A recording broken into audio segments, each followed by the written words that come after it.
How founders can keep their head above water. Hi, Patrick from the Founder Revenue Academy. This episode is part of our People series and is episode number 6. So let's get started. Founders often don't want to admit that they're out of their depth. There are high stakes at play and very fragile egos, which is tough to get away from. The idea that this is your business, you spotted the opportunity and so therefore you should know all the answers is where the blinkers come on. And either you bulldoze your way through, creating a lot of collateral damage, or shy away from problems and end up doing nothing, especially in areas that you're not comfortable with. So both cause issues. So I shall give 2 examples here to help illustrate the point. Let us say you come from an engineering background and there is a P1 or a top priority crisis you have to attend to. Everyone downs tools and you know what to do because you've been here before, you know where to start, who to deploy, how to communicate the problem, and the like. You fight that fire and after a few hours you're back on track, sighing with relief and on to the next challenge. Taking this same person, you suddenly have a work colleague who has gone through some incredible heartbreak and a personal issue, which is affecting his performance at work.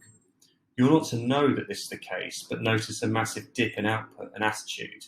And having never faced these issues before, you're suddenly out of your depth. You don't know how to handle this issue, so ignore it. Or worse still, because of this dip in performance, you put him on a performance plan. So one weekend, it comes and goes, and you arrive on Monday only to learn that this employee that you would also consider a friend has decided to take their own life because it was too much for them. You are broken, thinking you could have done more to help, but simply didn't know what to do. These are quite extreme examples, admittedly, but the point is that the way you keep your head above water is to take ownership of your areas of weakness and look for people who have those weaknesses as strengths and bring them into the business to help your team, senior leadership team, or your C-level team. There will be people who would have spotted immediately that something wasn't right with this employee and would have found out why using their experience and training to offer support and understand actually why the dip in performance was such that it is. So too many times, founders think that they have got this and they'll be fine just by doing what they always have done. But this lack of diversity in problem solving fosters a culture internally of autocratic government because if the way of solving a problem is not the way that the founder would have done it, it's perceived as wrong and often gets rejected, which at the early stages, you have the ability to create a culture where this isn't the case. And this is exactly what you want to do. So a startup journey sort of ebbs and flows, and it pays to localize where you're strong and where you are weak to fill that gap.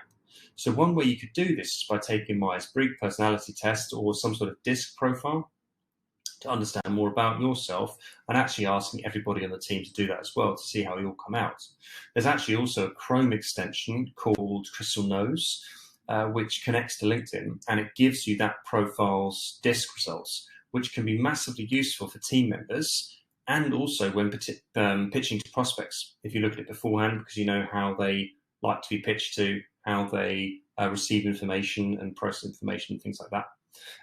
The other thing you could do is look at a book called The 5 Archetypes, which I have here somewhere. And what this does, it's a book by Kerry Davidson, this book here.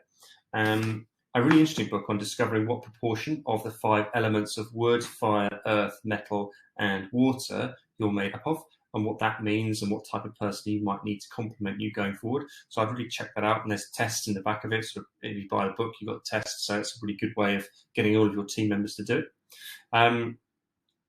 So it's a DISC profile, Crystal Knows, the 5 archetypes, all those kind of things just give you a really good idea of the makeup of your team, where some of the holes are, and how you might be able to complement. Will help with your recruitment as well, kind of knowing the type of person that you want. So you could also bring these kind of tests in as part of your recruitment process if you want it as well.